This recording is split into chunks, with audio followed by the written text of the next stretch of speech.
So I just got out of seeing Fantastic Four: First Steps. The movie was good. It really was. Now, if you're gonna like compare it to Superman, because I know a lot of people are probably gonna do that, I think that Fantastic Four might have the slight edge over Superman. That might be my Marvel bias coming out, but I mean, they're very similar in storytelling because both are an established universe. Both have been superheroes. Fantastic Four have been superheroes for about 4 years. Superman's been a hero for about 3 years, but you know, it has a slide over. But it was a good movie. The main thing that I look for when I do anything Fantastic Four related is, do they feel like a family? Because that is like a key component of the Fantastic Four, and honestly, they do. They do play that the family card very, very good. Like, they do feel like a stereotypical family that you'd see like on TV. Like, oh, they just, they don't really fight or whatever. Like they do, but like not, they don't get into like any serious arguments. Galactus, very well portrayed. Like, he does seem like this monumental threat that they just have no idea how to handle whatsoever. He's just bigger than life, and he has the crazy dome on his head. Like, he's all purple. He looks like he stepped out of a comic, which is what I like. Fox was just too scared to do it back in the 2000s when they had him just be a giant cloud. But he really does feel like a giant threat that they don't know how to deal with. Usually, in the comics, from what I've read, it usually takes more heroes than just the four to take down Galactus. But I mean, obviously they can't do that in this movie. He's more of like an in-game boss, but they mentioned the power cosmic, which if you're a Marvel fan, you know that is basically just like unlimited power for whoever like wields it. Usually Galactus gives it to the Heralds. Speaking of the Heralds, Silver Surfer, she was great in this movie as well. Like, honestly, I really did like this interpretation of her character. And before you guys, go yes, there's a female Silver Surfer in the comics. Her name. They say her name in the movie. They give like the whole backstory for the Silver Surfer and how she became the Silver Surfer, which is like, won't do spoilers at this time because the movie's still,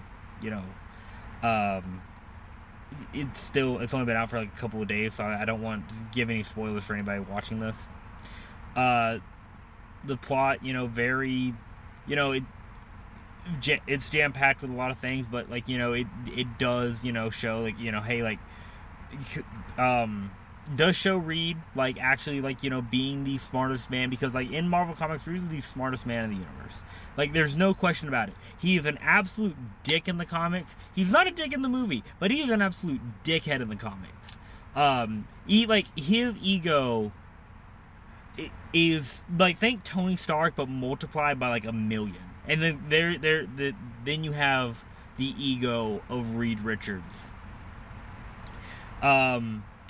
So, he's very good, very like shown. There's the scenes like in space, like, beautiful. They really are beautiful. Let's see here. Oh, Franklin Richards. We should probably talk about him for a little bit, right? Galactus wanting Franklin, like, that is like that's one of the reasons like why, like, they go to space, they meet Galactus, and then he's like, hey, like, Franklin, like, he's like, I'll spare your planet if you give me your child. And they're like, no, like, what? So then when they get back home, they are talking to like the press about like, like, he's like, oh, how'd you beat Galactus? It's like, oh, we didn't. And it's like, because he asked for our son. And they're like, why didn't you give him your son? And it's like, well, it's kind of obvious why we didn't give him our son. So like he so like, if I'm not gonna spoil anything, but if like, if you know about him, you know about him. Because there's a very specific reason why Galactus wants Franklin, but you know that's spoiler territory, and like I said, I don't want to spoil anything for anybody that hasn't seen this, because like if you read the comics and you know the comics, you know. But let's see, Johnny Storm being a cocky, arrogant dickhead as usual. I mean, you know, yeah, that's just him though. I mean, you know, that's just how he is. I do think. Like, I mean, like, don't get me wrong. All the characters, like, in the Fantastic Four are very smart characters.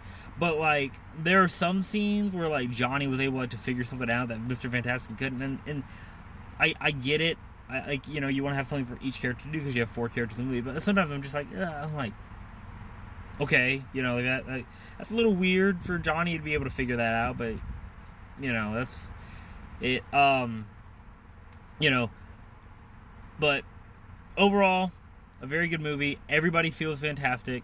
Sue Storm really actually using her powers in a very good, creative way than just invisibility, you know? Like, because, like, because, like, I thought, you know, like, holding the Ferris wheel up, like, in that was the second movie, Rise of the Observer, and, was, like, really cool, but, like, they actually do some very creative things with her powers in this movie. Ben Grimm, the Thing, you know, great character in this movie. It really, like, you know, like in like the first movie, like he really did like deal with like he now sees this thing as this monster. You know, he's like but in this movie, since they've been the Fantastic Four for a little bit, he kind of comes to grips with like how he looks. Like, obviously he still wants to get back to being a human, and like that's one of the main things that Reed has always tried to do in the comics, is try to cure Ben.